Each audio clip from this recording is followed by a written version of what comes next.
আশ্বিনের শারদ প্রাতে বেরোতে হবে ছাতা হাতে। দিনটা ছিল মহালয়া, পিতৃপক্ষের শেষ দিন, আর সেই জন্য ভোর ভোর আমি আর শুভেন্দু বেরিয়ে পড়েছিলাম নিমতলা ঘাটে যাব বলে। এরপর যেই না পৌঁছেছি রেড রোডের কাছে, দেখুন কি অবস্থা।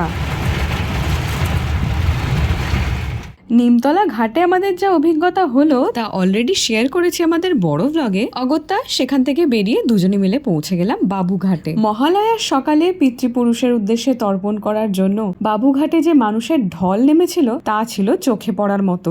ঘাটের বাইরেই অনেক মানুষ তর্পণের ক্রিয়াকর্ম শুরু করে দিয়েছিল।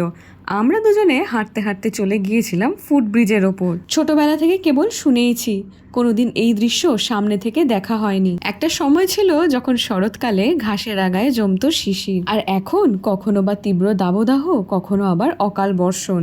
যাই হোক, আসন্ন দুর্গাপুজো সবার খুব ভালো কাটুক, আর বিচার পাক অভয়া।